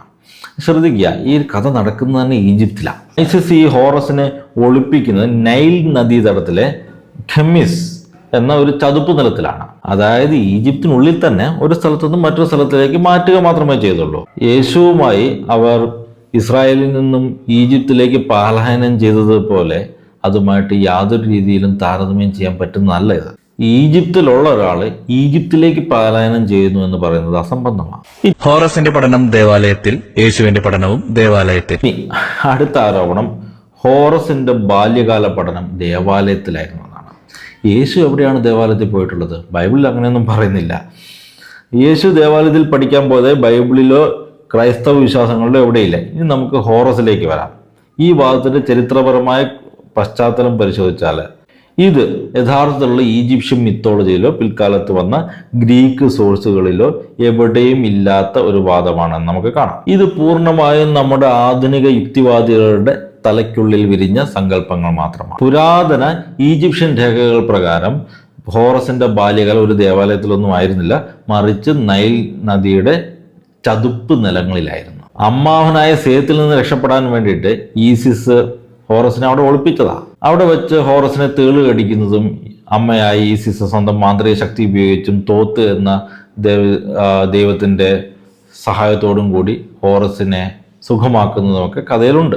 ഈ ഒളിവ് ജീവിതത്തെയാണ് ദേവാലയത്തിലെ പഠനം എന്നൊക്കെ പറഞ്ഞ് തള്ളിമറിക്കും. ഹോറസിനെ 30-ാം വയസ്സിൽ ജ്ഞാനസ്നാനം ചെയ്യിച്ചു, യേശുവിനെയും 30-ാം വയസ്സിൽ ജ്ഞാനസ്നാനം ചെയ്യിച്ചു. ഇനി 30-ാം വയസ്സിൽ ഹോറസ് ജ്ഞാനസ്നാനം സ്വീകരിച്ചു എന്ന് പറയുന്നതിൽ എന്താണ് അതിന്റെ യാഥാർത്ഥ്യം നോക്കാം. ഈ വാദം യുക്തിവാദികൾ ഉന്നയിക്കുന്ന ഏറ്റവും വലിയ പൊട്ടത്തരങ്ങളിൽ ഒന്നാണ്. പുരാതന ഈജിപ്തിൽ ഫറവോമാര് അധികാരമേൽക്കുന്ന സമയത്ത്, അഭിഷേക സമയത്ത് അവരെ വെള്ളമൊഴിച്ച് ശുദ്ധീകരിക്കുന്ന ലസ്ട്രേഷൻ എന്ന് പറയുന്നൊരു ചടങ്ങുണ്ട്. ഈ ചടങ്ങുകളിൽ പലപ്പോഴും ചിലപ്പോഴൊക്കെ ഹോറസും തോത്തും ചേർന്നിട്ട് അല്ലെങ്കിൽ ഹോറസും സേത്തും ചേർന്നിട്ട് രാജാവിന്റെ തലയിലൂടെ വെള്ളം ഒഴിക്കുന്നതായിട്ട് ചിത്രീകരിക്കാറുണ്ട്. പലപ്പോഴും ജീവന്റെ പ്രതീകമായിട്ട് അങ്ക് ഉപയോഗിച്ചിട്ടാണ് ഇത് ചിത്രീകരിക്കുന്നത്. ഈ ചിത്രീകരണങ്ങളെയാണ് ഹോറസിന്റെ ജ്ഞാനസ്നാനം മാമോദിസയൊക്കെ ആയിട്ട് ദുർവ്യാഖ്യാനം ചെയ്തിരിക്കുന്നത്. ഹോറസ് ഏതെങ്കിലും നദിയിൽ പോയിട്ട് ആരുടെങ്കിലും കയ്യിൽ നിന്ന് ജ്ഞാനസ്നാനം സ്വീകരിക്കുന്നതായിട്ട് ഒരു കഥയും ഈജിപ്തിലെ ഒരു മിത്തോളജിയിലും ഇല്ല. ഇവിടെ ഈ ദുർവ്യാഖ്യാനം വരുന്നത് എങ്ങനെയാണെന്ന് പറഞ്ഞുതരാം. ഈജിപ്തിലെ ഫറവോമാര് ജീവിച്ചിരിക്കുമ്പോൾ ഹോറസിന്റെ പ്രതീകമാണ്, മരിക്കുമ്പോൾ ഒസീരിസിന്റെ പ്രതീകമാണ്. അധോലോകത്തിലെ ദേവനായിട്ടുള്ള ഒസീരിസ് നമ്മൾ നേരത്തെ കണ്ടു കഴിഞ്ഞു. സേത്ത് കൊന്ന ഹോറസിന്റെ പിതാവായിട്ടുള്ള ഒസീരിസ് മരണശേഷം പിന്നീട് അധോലോകത്തിന്റെ ദേവനായി മാറുകയാണ്. അപ്പോൾ ഫറവോന്മാർ ജീവിച്ചിരിക്കുമ്പോൾ ഹോറസിന്റെ പ്രതീകമാണ്, മരിച്ചു കഴിയുമ്പോൾ ഒസീരിസിന്റെ പ്രതീകമാണ്. അപ്പോൾ ഫറവോ ഈസ് ഈക്വൽ ടു ഹോറസ് എന്ന് വ്യാഖ്യാനിക്കുന്നു. ഇനി ഫറവോ കുളിച്ചാൽ അത് ഹോറസ് കുളിച്ചത് തന്നെയായി അല്ലേ? അപ്പൊ അതങ്ങനെ ഹോറസിന്റെ ജ്ഞാനസ്നാനമായി. ഇനി എവിടുന്നാണ് 30 വയസ്സിന്റെ കണക്ക് വരുന്നത്? 30 വയസ്സിൽ ഹോറസ് എന്തെങ്കിലും ജ്ഞാനസ്നാനം സ്വീകരിച്ചതായിട്ട് എവിടെയും കാണാൻ പറ്റില്ല. യേശുവിന്റെ പരസ്യ ജീവിതം ആരംഭിക്കുന്നതും ജ്ഞാനസ്നാനം സ്വീകരിക്കുന്നതൊക്കെ 30-ാം വയസ്സിലാണ് എന്നുള്ളത് വ്യക്തമായിട്ട് നമുക്കറിയാവുന്നതുകൊണ്ട് ഈ 30 എന്നുള്ള സംഖ്യ എടുത്തിട്ട് ഹോറസിന്റെ തലയിലേക്ക് വെച്ച് കെട്ടാനായിട്ടുള്ള ഒരു അറ്റംപ്റ്റ് മാത്രമാണ് ഇവിടെ നടക്കുന്നത്. ഈജിപ്തിലെ ഫറോമാര് സാധാരണ അവരുടെ 30 വർഷത്തെ ഭരണം പൂർത്തിയാക്കുമ്പോൾ, അതായത് 30th ആനിവേഴ്സറിയുടെ അന്ന് ഒരു സെഡ് ഫെസ്റ്റിവൽ നടക്കാറുണ്ട്. ഈ ഫറവോമാരെ പുനരുജ്ജീവിപ്പിക്കുന്ന ഒരു തരം ചടങ്ങ്. ഇങ്ങനെ ഫറവോമാരുടെ 30th ആനിവേഴ്സറി സെലിബ്രേഷൻസിനെയാണ് യേശുവിൻ്റെ 30-ാം വയസ്സിലുള്ള ജ്ഞാനസ്നാനവുമായിട്ട് ഇവർ കമ്പയർ ചെയ്യുന്നത്. യേശുവിൻ്റെ 30-ാമത്തെ വയസ്സിലാണ് ജ്ഞാനസ്നാനം ഏൽക്കുന്നത്. ഇനിയിപ്പോൾ രാജാവിൻ്റെ സ്ഥാനാരോഹണ സമയത്ത് ലസ്ട്രേഷൻ ഒരു ജ്ഞാനസ്നാനമായിട്ട് വ്യാഖ്യാനിച്ചാൽ പോലും ഇതെപ്പോഴാണ് നടക്കുന്നത്? രാജാവ് അധികാരം ഏൽക്കുമ്പോഴാണ്, അല്ലാതെ ഈ 30-ാം ആനിവേഴ്സറിക്ക് നടക്കുന്ന സെഡ് ഫെസ്റ്റിവലല്ല. രാജാവ് അധികാരം ഏൽക്കുമ്പോൾ ഒരു ലസ്ട്രേഷൻ ചടങ്ങ് നടക്കുന്നു, 30-ാം ആണ്ടിൻ്റെ ഒരു ആഘോഷം നടക്കുന്നു. ഇത് രണ്ടും കൂടി ചേർത്തിട്ട് 30-ാം വയസ്സിൽ ഹോറസ് ജ്ഞാനസ്നാനം സ്വീകരിച്ചു എന്ന ഒരു വ്യാഖ്യാനം. പിന്നെ സ്നാപക യോഹന്നാന് പകരം അനൂബ് എന്നൊരു കഥാപാത്രത്തെ ഇവർ അവതരിപ്പിക്കുന്നുണ്ട്. ഈ വീഡിയോയിൽ പറയുന്നില്ല എന്ന് മാത്രം. എന്നാൽ ഈ അനൂബ് എന്ന് പറയുന്നത് മമ്മിഫിക്കേഷൻ്റെയും അതുപോലെ തന്നെ മരണാനന്തര ജീവിതത്തിൻ്റെയും ദൈവമായിട്ടുള്ള അന്യൂബിസിൻ്റെ ഈജിപ്ഷ്യൻ പേരാണ്. ഈ അന്യൂബിസ് എന്ന് പറയുന്നത് മരിച്ചവരുടെ ശരീരങ്ങൾ എംബാമിങ് നടത്തുന്ന ഒരു ദൈവമാണ്, അല്ലാതെ സ്നാനം കഴിപ്പിക്കുന്ന ഒരാളല്ല. ഈ അന്യൂബിസ് ഹോറസിനെ സ്നാനം കഴിപ്പിക്കുന്നതായിട്ട് ഒരു തെളിവുമില്ല. മാത്രമല്ല, ഇനിയിപ്പം ഈ മരണാനന്തര ക്രിയകൾ ഒരു ജ്ഞാനസ്നാനമായിട്ട് വ്യാഖ്യാനിച്ചാൽ പോലും ഹോറസ് മരിച്ചിട്ടില്ല, ഹോറസിന് മരണമില്ലെന്നാണ് ഈജിപ്തുകാരുടെ വിശ്വാസം. അപ്പോൾ അങ്ങനെ മരിക്കാത്ത ഹോറസിന്റെ പുറത്ത് ഒരു മരണാനന്തര ക്രിയയൊന്നും ഒരിക്കലും അന്യൂബിസ് നിർവഹിച്ചിട്ടുമില്ല. മാത്രമല്ല, നമ്മൾ കണ്ടു കഴിഞ്ഞ ഈ ഹോറസും തോത്തും അല്ലെങ്കിൽ ഹോറസും സേത്തും ഒക്കെ ചേർന്നിട്ടാണ് ഈ ഫറവോയെ കുളിപ്പിക്കുന്നത്. ഈ അനൂപിന് ഇവിടെ യാതൊരു റോളുമില്ല. ഇനി ഇവരുടെ അടുത്ത വാദം, ഹോറസ് വെള്ളത്തിന് മുകളിലൂടെ നടന്ന് അത്ഭുതങ്ങൾ പ്രവർത്തിച്ചു, യേശുവും അതേ അത്ഭുതങ്ങൾ പ്രവർത്തിച്ചു. ഹോറസ് വെള്ളത്തിന് മുകളിലൂടെ നടന്ന അത്ഭുതങ്ങൾ പ്രവർത്തിച്ചിട്ടുണ്ടെന്നുള്ളതാണ്. ഒരു ഈജിപ്ഷ്യൻ രേഖകളിലോ ഗ്രീക്ക് രേഖകളിലോ ഒന്നും ഹോറസ് വെള്ളത്തിന് മുകളിലൂടെ നടക്കുന്നതായിട്ടൊരു പരാമർശമൊന്നുമില്ല. പക്ഷെ ഇവരെന്തിനെയാണ് ദുർവ്യാഖ്യാനം ചെയ്തതെന്ന് കാണണ്ടേ? ചില ഈജിപ്ഷ്യൻ കലകളിൽ ഹോറസ് 2 മുതലകളുടെ തലയ്ക്ക് മീതെ ഇങ്ങനെ ചവിട്ടി നിൽക്കുന്ന ചിത്രങ്ങളുണ്ട്. ഈ മുതലകൾ വെള്ളത്തിലാണ്, ഹോറസ് മുതലയുടെ മേലെയാണ് നിൽക്കുന്നത്, അതുകൊണ്ട് ഹോറസ് വെള്ളത്തിന് മേലെയാണ് നിൽക്കുന്നത്, അതുകൊണ്ട് ഹോറസ് വെള്ളത്തിന് മീതെ നടന്നു. നല്ല വ്യാഖ്യാനം അല്ലേ? സൂര്യദേവനായ റാ ആകാശമാകുന്ന കടലിലൂടെ ബോട്ടിലൂടെ സഞ്ചരിക്കുന്നു എന്നൊരു പ്രതീകമുണ്ട്. അതിന് സമാനമായ രീതിയിൽ ഹോറസും പലപ്പോഴും ആകാശത്തിലൂടെയോ അല്ലെങ്കിൽ പലപ്പോഴും വെള്ളത്തിലൂടെയോ ബോട്ടിലൂടെ സഞ്ചരിക്കുന്ന രംഗങ്ങളുണ്ട്. ഇതിനെയാണ് ഇവർ വെള്ളത്തിന് മുകളിലൂടെ നടത്തം എന്ന് വ്യാഖ്യാനിക്കുന്നത്. ബോട്ടിൽ പോകുന്നവരൊക്കെ വെള്ളത്തിന് മീതെ നടന്നവരാണെങ്കിൽ ഞാനും വെള്ളത്തിന് മീതെ നടന്നിട്ടുണ്ട്. ഹോറസ് എൽ അസറസിനെ മരണത്തിൽ നിന്നും ഉയർത്തെഴുന്നേൽപ്പിച്ചു, യേശു ലാസറസിനെയും മരണത്തിൽ നിന്നും ഉയർത്തെഴുന്നേൽപ്പിച്ചു. ഇനി ഹോറസ് എൽ അസറസിനെ മരണത്തിൽ നിന്നും ഉയർപ്പിച്ചു എന്ന് പറയുന്നത്, ഈ വാദത്തിന് ചരിത്രപരമായ പശ്ചാത്തലം പരിശോധിച്ചാൽ ഇത് തികച്ചും അടിസ്ഥാനരഹിതമായിട്ടുള്ള, ഈ വാദത്തിന്റെ ചരിത്ര പശ്ചാത്തലം പരിശോധിക്കുകയാണെങ്കിൽ ഇത് വെറും ഭാഷാ കസർത്ത് എന്നതിനപ്പുറത്തേക്ക് ഒന്നുമില്ല. ഇവിടെ ഇവർ ഉദ്ദേശിക്കുന്നത് ഹോറസിന്റെ അപ്പനായിട്ടുള്ള ഒസീരിസിനെയാണ് എൽ അസറസ് എന്ന് പറഞ്ഞുകൊണ്ട് ഇവർ വ്യാഖ്യാനിക്കുന്നത്. യേശു ഉയർപ്പിച്ച ലാസറസിന്റെ പേരും ഒസീരിസിന്റെ പേരും തമ്മിലൊരു സാമ്യം വരുത്താനായിട്ടാണ് ഇവർ എൽ അസറസ് എന്ന ഈ ഒരു ഉഡായിപ്പ് വേല ഇറക്കുന്നത്. ഒസീരിസിന്റെ ഇംഗ്ലീഷ് പ്രൊനൗൺസിയേഷൻ ഒസൈറസ് എന്നാണ്. അപ്പം അതിൻ്റെ കൂട്ടത്തിൽ എല്ലും കൂടെ ചേർത്ത് എൽ അസറസ് എന്ന് ഇവർ വ്യാഖ്യാനിക്കുന്നു. പുരാതന ഈജിപ്ഷ്യൻ സോഴ്സുകളിലോ ഗ്രീക്ക് സോഴ്സുകളിലോ ഒന്നിലും ഹോറസ് തൻ്റെ പിതാവായിട്ടുള്ള ഒസീരിസിനെ ഉയർപ്പിക്കുന്നതായിട്ട് ഒരു വിവരണമില്ല. യഥാർത്ഥത്തിൽ അന്ന് ഹോറസ് ജനിച്ചിട്ട് പോലുമില്ല. യഥാർത്ഥത്തിൽ ഇതിന്റെ കഥ എങ്ങനെയാണ്? ഒസീരിസിനെ സേത്ത് കൊല്ലുന്നു, കഷ്ണം കഷ്ണമായിട്ട് നുറുക്കി ഇദ്ദേഹത്തിന്റെ ശരീരഭാഗങ്ങൾ പല സ്ഥലത്തായിട്ട് ചിതറിക്കുന്നു. പിന്നീട് ഈസിസും അന്യൂബിസും കൂടി ചേർന്നിട്ട് ഈ ശരീരഭാഗങ്ങളൊക്കെ ഒരുമിച്ച് കൂട്ടി മാജിക്കലി അതിനെ അസംബിൾ ചെയ്തിട്ട് അതുമായിട്ട് ശാരീരിക ബന്ധത്തിൽ ഏർപ്പെട്ട് പ്രഗ്നൻ്റ് ആകുന്നു. അങ്ങനെ പിറക്കുന്ന കുഞ്ഞാണ് ഹോറസ്. ഈ ഒസീരിസ് പിന്നീട് ജീവിതത്തിലേക്ക് തിരിച്ചു വരുന്നൊന്നുമില്ല. അദ്ദേഹം അധോലോകത്തിൻ്റെ രാജാവായിട്ട് അല്ലെങ്കിൽ പാതാളത്തിൻ്റെ രാജാവായിട്ട് പോകുക ചെയ്യും. പിന്നെ വളർന്നു വലുതായ ഹോറസ് തൻ്റെ പിതാവിൻ്റെ ഘാതകനായിട്ടുള്ള സേത്തിനെ നീണ്ട കാലത്തെ യുദ്ധങ്ങൾക്ക് ശേഷം പരാജയപ്പെടുത്തുകയും അദ്ദേഹം തൻ്റെ പിതാവായിരിക്കുന്ന അധോലോകത്തിൽ ചെന്ന് പിതാവിനെ നേരിട്ട് കാണുകയും തൻ്റെ കണ്ണ് ജീവൻ്റെ പ്രതീകമായിട്ടുള്ള അദ്ദേഹത്തിൻ്റെ പിതാവിന് നൽകുകയും ചെയ്യുന്നതോടെ അദ്ദേഹം പിതാവായ ഒസീരിസ് പാതാളത്തിലെ രാജാവായിട്ട് പൂർണ്ണമായും മാറും. ബൈബിളിൽ ലാസറിനെ ഉയർപ്പിക്കുന്ന വിവരങ്ങളുമായിട്ട് ഇതിന് യാതൊരു ബന്ധവുമില്ല. ഹോറസിനെ കുരിശിലേറ്റി യേശുവിനെയും കുരിശിലേറ്റി. ഹോറസ് 3-ാം ദിവസം കല്ലറയിൽ നിന്നും ഉയർത്തെഴുന്നേറ്റു. യേശുവും 3-ാം ദിവസം കല്ലറയിൽ നിന്നും ഉയർത്തെഴുന്നേറ്റു. ഇനി അടുത്ത വാദമാണ് ഹോറസ് ക്രൂശിക്കപ്പെട്ടു, മരിച്ചു, മരണത്തിന് ശേഷം 3-ാം ദിവസം ഹോറസ് കല്ലറയിൽ നിന്നും ഉയർത്തെഴുന്നേറ്റു എന്ന വാദം. ഒരു ഹിസ്റ്റോറിക്കൽ ബ്ലണ്ടർ എന്നാണ് ഈ ഒരു വാദത്തെ ഞാൻ വിശേഷിപ്പിക്കുകയുള്ളൂ. ഹോറസ് മരിക്കുകയും 3-ാം ദിവസം ഉയർത്തെഴുന്നേൽക്കുകയും ചെയ്തു എന്നൊക്കെ പറയുന്നതിന് ചരിത്രപരമായി യാതൊരു സാധ്യതയുമില്ല. ഒരു ചരിത്രരേഖയും ഈജിപ്തുകാർ അങ്ങനെ വിശ്വസിച്ചിരുന്നു എന്നുള്ളതിന് തെളിവില്ല. ഹോറസ് കുട്ടിയായിരുന്നപ്പോൾ ഒരു തേൾ കടിക്കുന്ന കഥ ഞാൻ പറഞ്ഞിരുന്നു അല്ലേ? അപ്പോഴേ ഈസിസ് തോത്ത് ദൈവത്തെ വിളിക്കുകയും തോത്തിന്റെ മാന്ത്രിക ശക്തി കൊണ്ട് ഹോറസ് സുഖമാക്കുകയും ചെയ്യപ്പെടുന്നുണ്ട്. ഇതൊരു മാന്ത്രികമായിട്ടുള്ള അല്ലെങ്കിൽ അദ്ഭുത സൗഖ്യം എന്നതിനപ്പുറത്തേക്ക് ഒരു മരിച്ചു ഉയർപ്പോ ഉദ്ധാനമോ ഒന്നുമല്ല. ഇവിടെ നിരീശ്വരവാദികൾ ഉന്നയിക്കുന്ന ചില വാദങ്ങളുണ്ട്. ഇപ്പം ഈ ഹോറസിന്റെ കയ്യിൽ ഒരു എങ്ക് എന്ന് പറയുന്ന സാധനമുണ്ട്. കുരിശ് പോലെ ഇരിക്കും കണ്ടു കഴിഞ്ഞാൽ. കുരിശുമായിട്ട് ഇതിനോടുള്ള സാമ്യമാണ് അവർ ഉന്നയിക്കുന്ന ഒരു വാദം. ഈ കാണുന്ന ഹോറസിന്റെ ചിത്രം നോക്കിക്കഴിഞ്ഞാൽ എങ്ക് നിങ്ങൾക്ക് കാണാം. അതൊരു ടി ആകൃതിയിലുള്ള, അതിൻ്റെ മേലെ കണ്ണുനീർത്തുള്ളിയുടെ ഒരു ടിയർ ഡ്രോപ്പിന്റെ ഷേപ്പിലുള്ള ഒരു ലൂപ്പും കാണാൻ സാധിക്കും. ഇതാണ് എങ്ക്. ചരിത്രത്തെക്കുറിച്ചോ ഈജിപ്ഷ്യൻ മിത്തോളജിയെക്കുറിച്ചോ യാതൊരു വിവരവുമില്ലാത്ത, സയന്റിഫിക് ടെമ്പർ 7 അയൽപക്കത്തോട് പോയിട്ടില്ലാത്ത ഇവിടുത്തെ യുക്തിവാദികളെ പറഞ്ഞ് പറ്റിക്കാൻ വളരെ എളുപ്പമാണ്. ഹോറസ് കുരിശിൽ മരിച്ചുകൊണ്ടാണ് അത്രേ കയ്യിൽ ഇത്തരം ഒരു സിമ്പൽ ഉള്ളത്.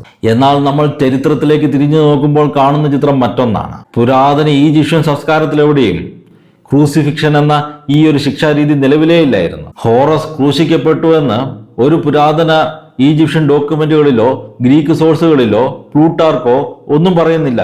ഇത് പ്യൂർലി ജെറാൾഡ് മസിയുടെ ഭാവനയിൽ വിരിഞ്ഞ ഒരു കഥ മാത്രമാണ്. ഹോറസിന് മരണമില്ല എന്നുള്ളതാണ് ഈജിപ്തുകാരുടെ വിശ്വാസം. അങ്ങനെ മരിക്കാത്ത ഹോറസ് കല്ലറയിൽ ഉയർക്കപ്പെടുകയോ 3-ാം ദിവസം ഉയർത്തെഴുന്നേൽക്കുകയോ ഒന്നും ചെയ്തിട്ടില്ല. നിങ്ങൾ ഈ ഈജിപ്ഷ്യൻ മിത്തോളജിയിൽ അഗ്രഗണ്യരാകണമെന്നൊന്നുമില്ല. കുറഞ്ഞ പക്ഷം ചെറുതായിട്ടൊന്ന് ഗൂഗിളിൽ സെർച്ച് ചെയ്ത് നോക്കാനുള്ള ഒരു ബോധമെങ്കിലും ഉണ്ടായാൽ മതി. കുറച്ച് ഈജിപ്ഷ്യൻ ദൈവങ്ങളുടെ ഫോട്ടോ എടുക്കുക. ഒട്ടുമിക്ക ദൈവങ്ങളുടെ കയ്യിലും കാണുന്നതാണ് എങ്ക് എന്ന് പറയുന്ന ചിഹ്നം. ഉദാഹരണത്തിന് ഈസിസ്, റാ, തോത്ത്, നൂത്ത്, ഗെബ്, ഷു, തെൻഫുത്ത് ഇങ്ങനെയുള്ള ദൈവങ്ങളുടെ കയ്യിലെല്ലാം ഈ എങ്ക് കാണാം. ഇവരെല്ലാം കുരിശിൽ മരിച്ച ദൈവങ്ങളായിരിക്കും അല്ലേ? ഈ എങ്ക് എന്ന് പറയുന്നത് ഈജിപ്ഷ്യൻ മെത്തോളജിയിൽ ജീവന്റെ സിമ്പലാണ്. റോമൻ എക്സിക്യൂഷൻ മെത്തേഡായിട്ടുള്ള കുരിശുമായിട്ട് ഇതിന് യാതൊരു സാമ്യമില്ല. ഈ കുരിശ് എന്ന് പറയുന്നത് ഒരു റോമൻ എക്സിക്യൂഷൻ ടൂളാണ്. ഈ റോമാക്കാർക്ക് മുൻപ് ഗ്രീക്കുകാരും അവർക്ക് മുൻപ് പേർഷ്യക്കാരുമൊക്കെ സമാനമായിട്ടുള്ള കുരിശ് മരണശിക്ഷ നടപ്പാക്കിയിട്ടുണ്ട്. നിങ്ങൾക്ക് ചരിത്രം അറിയാമെങ്കിൽ ഹെറഡോട്ടസ് എന്ന് പറയുന്ന ഒരു ചരിത്രകാരനുണ്ട്. ചരിത്രത്തിന്റെ പിതാവാണ്. ദാരിയൂസ് 1-ാമൻ രാജാവ് ആയിരക്കണക്കിന് ആൾക്കാരെ ക്രൂശിലേറ്റിയതായിട്ട് ഇദ്ദേഹം പറയുന്നുണ്ട്. റോമാക്കാരുടെ സമാനമായിട്ടുള്ള ഒരു കുരിശല്ലെങ്കിലും കൂർത്ത ഒരു പോൾ അതിന് പുറത്ത് കുത്തി നിർത്തുകയാണ് ചെയ്യുന്നത്. ഇതൊക്കെ പരിണമിച്ചാണ് റോമാക്കാരുടെ ഈ കുരിശ് സമ്പ്രദായം നിലവിൽ വരുന്നത്. ഇത്തരം റോമൻ ക്രൂശീകരണ രീതിയെക്കുറിച്ച് നിങ്ങൾക്ക് അറിവില്ലെങ്കിൽ റോമൻ ചരിത്രം ഒന്ന് എടുത്തു വായിക്കുക. സിസേറോ, സെനേക്ക, ജോസഫസ്, വലേരിയസ് മാക്സിമസ് ഇങ്ങനെ അനേകം റോമൻ എഴുത്തുകാര് ഈ ഒരു ശിക്ഷാരീതിയെക്കുറിച്ച് വ്യക്തമായി വിവരിക്കുന്നുണ്ട്. 1-ാം നൂറ്റാണ്ടിൽ റോമാ സാമ്രാജ്യത്തിൽ ജീവിച്ചിരുന്ന ഒരു വ്യക്തിയുടെ കാഴ്ചപ്പാടിലൊന്ന് ചിന്തിച്ചു നോക്കുക. ഈ ഒരു കുരിശ് കാണുമ്പോൾ അവരുടെ മനസ്സിലേക്ക് ഓടിയെത്തുന്നത് ഈജിപ്തിലെ ഏങ്കായിരിക്കുമോ അതോ റോമാക്കാര് വധശിക്ഷ നടപ്പാക്കാൻ ഉപയോഗിച്ച കുരിശായിരിക്കുമോ? കുരിശിലേറ്റിയുള്ള റോമൻ ശിക്ഷാരീതിയുടെ ശക്തമായ തെളിവുകൾ നമ്മുടെ കയ്യിലിരിക്കെ യേശുവിന്റെ കുരിശുമരണം ഈജിപ്ഷ്യൻ ദേവന്മാരുടെ കയ്യിലിരിക്കുന്ന എങ്കിന്റെ ഒരു പതിപ്പാണ് എന്ന് നിങ്ങൾ പറയുന്നുണ്ടെങ്കിൽ that displays your invincible ignorance in the history. ഇനി ഇവർ ഈ 3 ദിവസം ഹോറസ് കല്ലറയ്ക്കുള്ളിൽ കഴിഞ്ഞു എന്നൊരു വാദം എങ്ങനെയാണ് അവതരിപ്പിക്കുന്നത് ബഹുരസമാണ്. നമുക്കത് നോക്കാം. വിന്റർ സോൾസ്റ്റേസിൽ നിന്ന് നോർത്തേൺ ഹെമിസ്ഫിയറിൽ നിന്ന് സൂര്യൻ നോക്കുമ്പോൾ അത് പരമാവധി തെക്കോട്ട് മാറിയിട്ടായിരിക്കും സൂര്യന്റെ ഉദയം. ഈ വിന്റർ സോൾസ്റ്റേസ് ഒക്കെ എന്താണെന്നുള്ളത് ധാരണയില്ലാത്തവർക്ക് ആദ്യമേ ചെറുതായിട്ടൊന്ന് വിവരിക്കാം, എന്നിട്ട് നമുക്കിതിലേക്ക് കടക്കാം. സൂര്യൻ കിഴക്ക് ഉദിക്കുന്നു എന്നാണ് നമ്മൾ പൊതുവെ പറയാറുള്ളത്. എന്നാൽ യഥാർത്ഥത്തിൽ എല്ലാ ദിവസവും സൂര്യൻ നേരെ കിഴക്കല്ല ഉദിക്കാറുള്ളത്.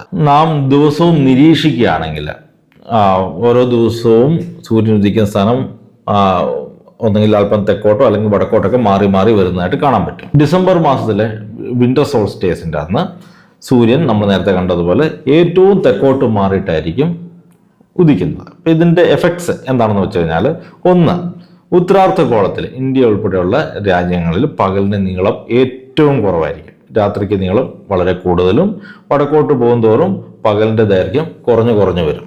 അങ്ങനെ നോർത്ത് പോളിലെത്തുമ്പോൾ കംപ്ലീറ്റ് ഇരുട്ടായിരിക്കും, രാത്രിയായിരിക്കും. അതേസമയം സദേൺ ഹെമിസ്ഫിയറിൽ Australia, New Zealand, South Africa, South America പോലെയുള്ള പ്രദേശങ്ങളിൽ അന്ന് പകലിന് നീളം കൂടുതലായിരിക്കും. ഇവിടുത്തെ ഇതുകൂടാതെ അവിടെ വേനൽക്കാലമായിരിക്കും. നമുക്കിവിടെ തണുപ്പ് കാലമാകുമ്പോൾ അവർക്ക് അവിടെ വേനൽക്കാലമായിരിക്കും. കൂടുതൽ തെക്കോട്ട് പോകും തോറും ദിവസത്തിന് ദൈർഘ്യം കൂടി വരും. സൗത്ത് പോളിലേക്ക് എത്തുമ്പോഴത്തേക്ക് ഫുൾ ടൈം പകലായിരിക്കും. ഇതിന് കാരണം ഭൂമിയുടെ അച്ചുതണ്ടിന്റെ ഒരു ചെരുവൊക്കെയാണ്. അപ്പം അതിലേക്കുള്ള ശാസ്ത്രീയമായിട്ടുള്ള വശങ്ങളിലേക്ക് ഞാൻ കടക്കുന്നില്ല. മറിച്ച് ഭൂമിയിൽ നിന്നുകൊണ്ട് ഉദയസൂര്യനെ നോക്കുന്ന ഒരാൾക്ക് ലഭിക്കുന്ന ഒരു വിഷ്വൽ ഇംപ്രഷൻ മാത്രമാണ് ഞാൻ വിവരിക്കുന്നത്. കാരണം നമ്മുടെ ഈ ചർച്ചയിൽ അതാണ് ഇമ്പോർട്ടൻറ്റ്. വിന്റർ സോൾസ്റ്റേസിൻ്റെ അന്ന് ഭൂമിയിൽ നിന്നും ഉദയസൂര്യനെ നോക്കുമ്പോൾ ഏറ്റവും തെക്കോട്ട് മാറിയിട്ടായിരിക്കും ഉണ്ടാകുക. അവിടെ നിന്ന് ഓരോ ദിവസവും മെല്ലെ മെല്ലെ വടക്കോട്ട് നീങ്ങി സൂര്യൻ മാർച്ച് മാസത്തിൽ വെർണൽ ഇക്വിനോക്സിൻ്റെ അന്ന് നമ്മുടെ നേരെ തലയുടെ മേലെ എത്തും. അതായത് ഇക്വേറ്ററിന്റെ നേരെ വരും. അവിടെ നിന്ന് വീണ്ടും വടക്കോട്ട് നീങ്ങി ജൂൺ മാസത്തോടെ സമ്മർ സോൾസ്റ്റേസിൻ്റെ അന്ന് ഏറ്റവും വടക്കോട്ട് മാറിയിട്ടായിരിക്കും സൂര്യൻ ഉദിക്കുക. പിന്നീട് അവിടുന്ന് സൂര്യൻ നേരെ തിരിച്ച് തെക്കോട്ട് യാത്ര തിരിച്ച് സെപ്റ്റംബറിലെ ഇക്വിനോക്സിൽ വീണ്ടും ഇക്വേറ്ററിന്റെ നേരെ നമ്മുടെ തലയ്ക്ക് മീതെ വന്നെത്തും. വീണ്ടും ഡിസംബർ ആകുമ്പോഴത്തേക്ക് വിന്റർ സോൾസ്റ്റേസിൻ്റെ അന്ന് വീണ്ടും തെക്കേ അറ്റത്തേക്ക് തിരിച്ചെത്തും. ഇങ്ങനെ ഒരു വർഷം കൊണ്ട് സൂര്യൻ ആകാശത്ത് ഒരു സർക്കിൾ പൂർത്തിയാക്കുന്നു. ഇവിടെയാണ് ഈ യുക്തിവാദികളുടെ ദുർവ്യാഖ്യാനം കടന്നു വരുന്നത്. ഒന്ന്, ഈ സോളാർ സർക്കിൾ നമ്മൾ കണ്ടല്ലോ, ആ സർക്കിളിന് 4 പോയിന്റുകളുണ്ടെന്ന് കണ്ടു. 2 ഇക്വിനോക്സുകൾ, 2 സോൾസ്റ്റേസുകൾ. ഇത് 4ഉം കണക്ട് ചെയ്തുകൊണ്ട് ഒരു ചിത്രം വരയ്ക്കുകയാണെങ്കിൽ നമുക്കൊരു ക്രോസ് അവിടെ കിട്ടും. ഈ വൃത്തത്തിനുള്ളിൽ ഒരു ക്രോസ് കിട്ടും. ഇതാണ് ഇവർ പറയുന്ന ഹോറസ് മരിച്ച കുരിശ്. ഇനി രണ്ടാമത്തേത് വിന്റർ സോൾസ്റ്റേസിനോടനുബന്ധിച്ച്, അതായത് സൂര്യൻ വടക്കു നിന്നും തെക്കോട്ട് നീങ്ങി തെക്കേ അറ്റത്തെത്തി കഴിയുമ്പോൾ അവിടെ 3 ദിവസം ഏകദേശം നിശ്ചലമായിട്ട് നിൽക്കുന്നതാണ്. 3 ദിവസം ഒരേ സ്ഥലത്ത് തന്നെ ഉദിക്കുന്നതായിട്ട് നമുക്കൊരു ഇംപ്രഷൻ ഉണ്ട്. അത് കഴിഞ്ഞിട്ടാണ് തിരിച്ച് വടക്കോട്ടേക്ക് സൂര്യൻ്റെ യാത്ര തുടരുന്നത്. ഈ 3 ദിവസത്തെ നിശ്ചലാവസ്ഥയാണ് ഹോറസ് മരിച്ച് കല്ലറയ്ക്കുള്ളിൽ കഴിഞ്ഞ 3 ദിവസമായിട്ട് ഇവർ വ്യാഖ്യാനിക്കുന്നത്. പിന്നീട് സൂര്യൻ തെക്ക് നിന്നും തിരിച്ച് വടക്കോട്ട് നീങ്ങിത്തുടങ്ങുന്നതിനെയാണ് ഇവർ ഹോറസിന്റെ ഉദ്ധാനമെന്നും വിളിക്കുന്നത്. എന്നാൽ ഈ വ്യാഖ്യാനങ്ങളൊന്നും ഈജിപ്തുകാർ അറിഞ്ഞിട്ടില്ല. പ്ലൂട്ടാർക്ക് ഇതിനെ കുറിച്ച് കേട്ടിട്ട് പോലുമില്ല. ഈജിപ്ഷ്യൻ മിത്തോളജിയിൽ എങ്ങും ഇത്തരമൊരു വിശ്വാസങ്ങളൊന്നുമില്ല കേട്ടോ. ഇത് ജ്യോതിശാസ്ത്രപരമായ പ്രതിഭാസങ്ങൾ തങ്ങൾക്ക് അനുകൂലമായി വളച്ചൊടിച്ച് വ്യാഖ്യാനിച്ച് ഇവന്മാർ പടച്ചുവിട്ട വെറും ഭാവനാ സൃഷ്ടികൾ മാത്രമാണ്. ഇതാണ് ഇവന്മാർ പറഞ്ഞുകൊണ്ടുവരുന്ന ഹോറസിന്റെ കുരിശുമരണവും 3 ദിവസത്തെ കല്ലറവാസത്തിന് ശേഷമുള്ള പുനരുദ്ധാനം. പോപ്പ് ഫ്രാൻസിസിന് ഇത് അംഗീകരിക്കേണ്ടി വന്നു. നമ്മുടെ യേശു ഹോറസ് തന്നെയാണെന്ന് അദ്ദേഹം തുറന്നു സമ്മതിച്ചു. ഇനി ഇവർ പറഞ്ഞ് അവസാനിപ്പിക്കുന്നത് യഥാർത്ഥത്തിൽ യേശു ഹോറസ് തന്നെയായിരുന്നു എന്ന് ഫ്രാൻസിസ് മാർപ്പാപ്പ ഔദ്യോഗികമായി അംഗീകരിച്ചു എന്നൊക്കെ പറഞ്ഞുകൊണ്ടാണ്. യുക്തിവാദികളുടെ ബൗദ്ധിക പാപ്പരത്വം വെളിവാക്കുന്ന സ്റ്റേറ്റ്മെന്റ് ആണിത്. യുക്തിവാദി സമൂഹം എത്രത്തോളത്തോളം വിവരം കെട്ടവന്മാരും ചിന്താശേഷിയില്ലാത്തവരുമാണെന്ന് ഈ ഒരു സ്റ്റേറ്റ്മെന്റിലൂടെ നമുക്ക് മനസ്സിലാക്കാം. ഈ ഒരു സ്റ്റേറ്റ്മെന്റ് ഒരു ഫേക്ക് ന്യൂസ് ആണ്, ഇന്റർനെറ്റിൽ പ്രചരിക്കുന്ന ഒരു ഹോക്സ്. പലപ്പോഴും വത്തിക്കാൻ എൻക്വയറർ അല്ലെങ്കിൽ വേൾഡ് ന്യൂസ് ഡെയിലി റിപ്പോർട്ട് പോലെയുള്ള ആക്ഷേപഹാസ്യ സൈറ്റുകളിൽ വരുന്ന വാർത്തകളാണ് ഇവര് യാഥാർത്ഥ്യമായി തെറ്റിദ്ധരിച്ചുകൊണ്ട് ഷെയർ ചെയ്തിരുന്നത്. ഉദാഹരണത്തിന് വേൾഡ് ന്യൂസ് ഡെയിലി റിപ്പോർട്ട് എന്ന വെബ്സൈറ്റിന്റെ ടാഗ് ലൈൻ തന്നെ വേർ ഫാക്ട്സ് ഡസൻ മാറ്റർ, വസ്തുതകൾക്ക് ഇവിടെ സ്ഥാനമില്ലെന്നാണ്. ഇത്തരം ആക്ഷേപഹാസ്യങ്ങളെ ചരിത്രമെന്ന് കരുതി ഷെയർ ചെയ്യുന്ന യുക്തിവാദികളുടെ ബൗദ്ധിക നിലവാരം ഓർത്തിട്ട് തലയിൽ കൈവയ്ക്കാനല്ലാതെ മറ്റെന്ത് ചെയ്യാനാണ്?